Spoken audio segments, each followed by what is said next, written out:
Step one of the solar system has arrived. I got an EcoWorthy. It's 195 watt.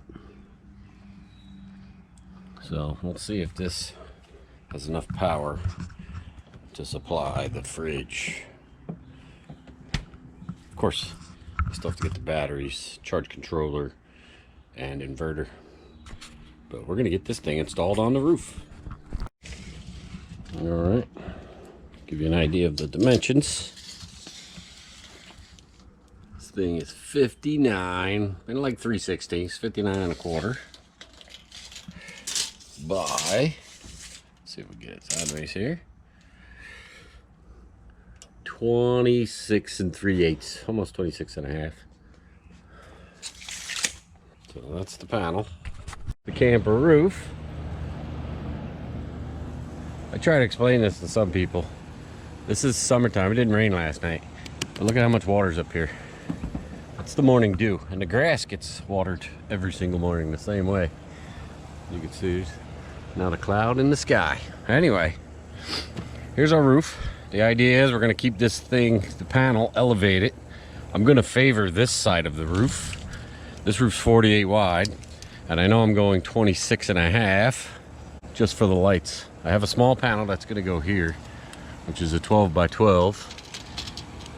And I think that may power the interior lights on its own separate battery. I'll have this system to run the fridge and the chargers. I'm going to favor the backside corner next to the door. This is where I pre-placed the wire inputs. It's supposed to be waterproof. This has been on here for 2 years now. Not a drop of water on the inside, so I think we're good. First thing we're gonna do, make our own brackets. This is a little thinner than I would like, but it's what I have. And I do have some scraps of some thicker stuff. So I'm gonna make a couple brackets out of this. Then we'll do a judgment call.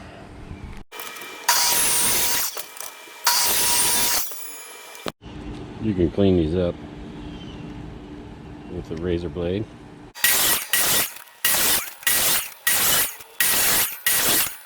All right, we have all our pieces cut. This is basically how they're gonna work. I know there's a lot of work. You can just buy these things.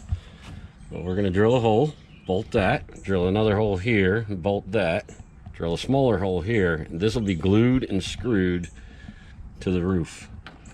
That'll give us that nice 1-inch air gap so this thing doesn't suffocate. I made enough to do all 4 of the factory holes on each side. I'm gonna add 2 more holes front and back just because I don't trust this thin gauge aluminum, even though this aluminum is slightly thicker than the actual frame, so it should be okay. And it's all gonna be, I'll get nylon stop nuts so they don't back out. And I'm just hoping it's gonna be okay. And we're gonna test this thing and find out. So we'll just have to learn together. Let's get to drilling. Get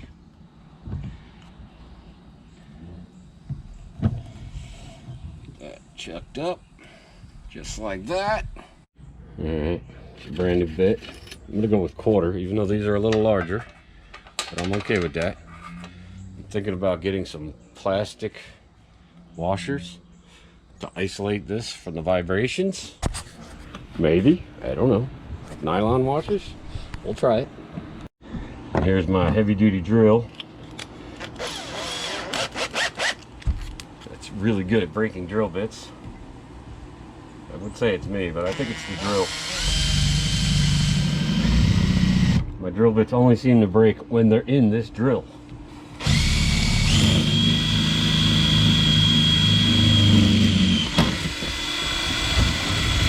Chips are flying. Just thought of something too. Without me marking out centers, that means these have to stay together. Like this is a match set now because it's drilled. Ugh. Let's do it.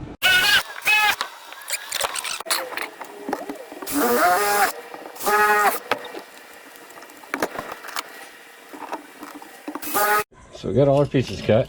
They're all in order, so they match. I just got these little 3/4 These are 1/4 by 20, 3/4 inches long, and I got nylocks. All right, here's our first set. I started drilling them offset because I was worried that they might interfere with each other. So you see I put a bolt here and a bolt here. So on the back side, there'll be no interference with each other. So hopefully that works out. And I mentioned this last week, but 1/4 20 is 7/16. And I got the nylocks. I've heard never run a nylock down with your impact of your drill, because you'll heat up that nylon to the point where it's no longer grabbing.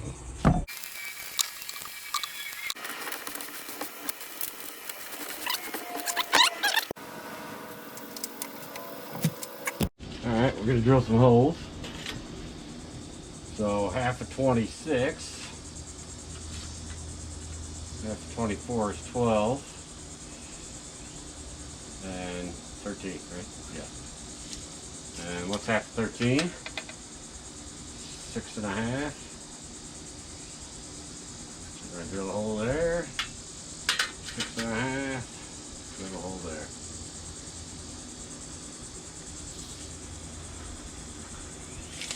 Alright. Before we drill, we're going to slide us a piece of wood in there so I don't go all the way through and break the glass panel.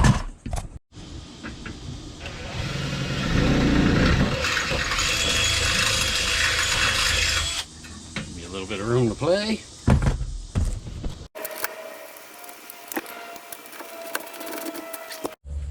There we go. We got all our brackets on. Standoffs. You can see they're going to hold the roof panel up 1 inch. Actually, in here it'll be more than 1 inch, but we want some sort of airflow in there. We don't want to just trap the heat in. So it'll be elevated. You'll get a little airflow.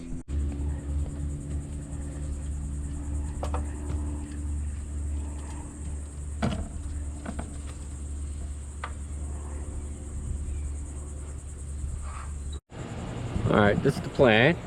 We got it up here on the roof where I want it. Put myself in the picture for some scale.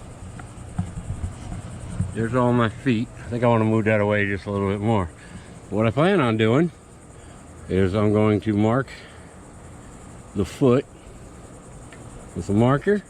I'm also going to drill my pilot hole, and then I'll move the panel out of the way, and I'll put a bed of caulk under every foot, and then we'll screw it down. And that way it's sitting nicely in a bed of caulk. All right, let's do this. So I'm gonna mark all of these. Woo, it's hot up here.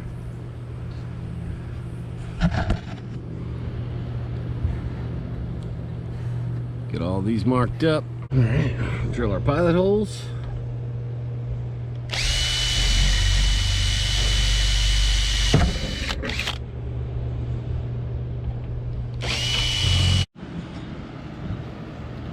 Here's my manual drone footage.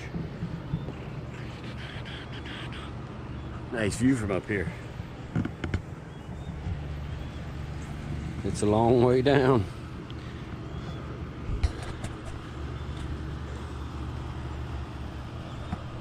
That might be our thumbnail. What do you think, right there? We got some gutter flashing, advanced formula, exterior waterproof sealant. And they're calling them pole barn screws. But you can see they're the screws with the rubber gasket. So that's what's going to hold them down to the roof. Just a little FYI, most caulk guns have a little cutter. See that? That's how you cut your tip. Cuts the tip right off. And this one doesn't have it. Most of them have little pokers on the sides too somewhere. This one doesn't have a poker because some of the caulk needs to be poked, but not these plastic tubes. That's usually only those foil-faced cardboard tubes. This one should be good to go. Let's go up there and apply some sealant. Nice Camaro. Neighbors have some sort of emergency going on. Anyway, stay busy here, get to work. Got my trusty 2x4. see this here. We're gonna lift up one side of the panel. Got my 2x4 in there, see? Now I can place my caulk. I'll do that. Then I'll switch to the other side, and then I'll start running all the screws in. But first, I don't know if we can see this.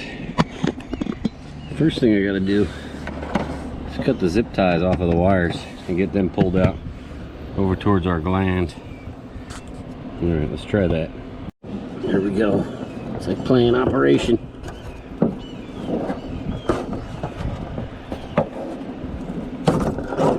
Oh, that was a pretty tough zip tie. See if we can get to the other one. Now you're gonna cut just the zip tie without cutting the wire. Jeez, we dropped you.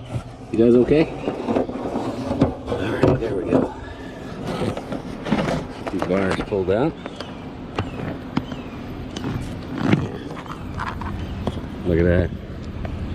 So up here I'm gonna have some big ugly junction, and then the wires are gonna have to loop up and in. There we go. All right, let's get some caulk.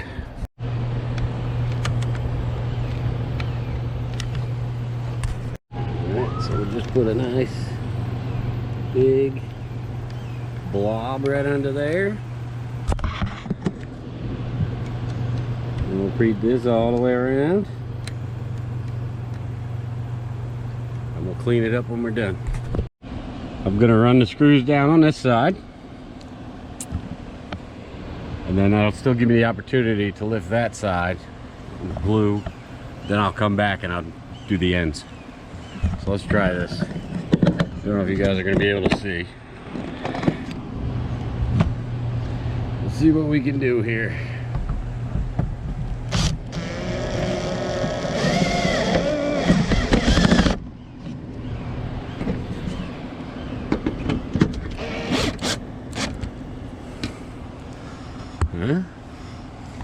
Smushed out nicely.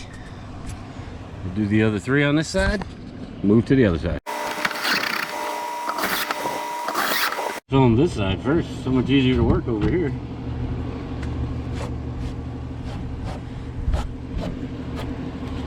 Get our caulk on.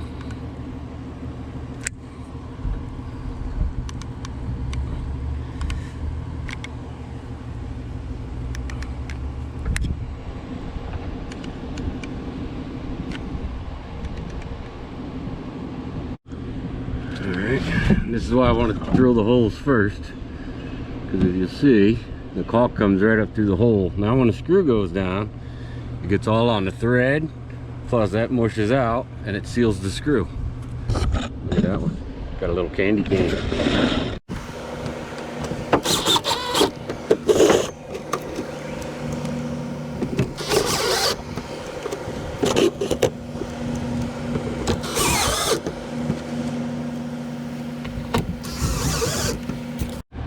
There it is. We're installed. I'll continue to monitor this. I'll check the aluminum for fatigue or cracks or breakage, and I'll always check the inside for leaks, because underneath this sheet metal is 1/2-inch plywood, and then it's my custom carpeted ceiling, and the ceiling is just that black foam floor mat with carpet on it. Alright, I got my wires temporarily clamped off. Temporary. I don't trust this nylon, but I'll get something better and make sure it's insulated, and we're gonna seal the holes, but I'll reuse the same holes. And next episode we'll hook up the extensions and hopefully make it to the solar charge controller, which will come in back here just under our power. And we'll have that going on. Oh, look at that. I was about to leave a pair of pliers up here. That's looking pretty good. I don't like how high that one's sitting, but as long as this caulk holds. Now the remainder of the roof, I plan on running pipes, right? And I can paint those pipes black We'll run down the side here, and just inside the wall here is the kitchen sink. And underneath the sink, I can have the pump and pump water up through the roof coils, right? Back and forth, back and forth, back and forth. Back down into the sink. Voila, hot water. Then it would be nice at some point to have a hot water tap outside for a shower. Could you imagine, you know, a nice shower ring on here somewhere? Just snaps in, get inside, take your hot shower, scoot right back indoors, get changed, get dressed, whatever you got to do. And I think we'll be living a good life.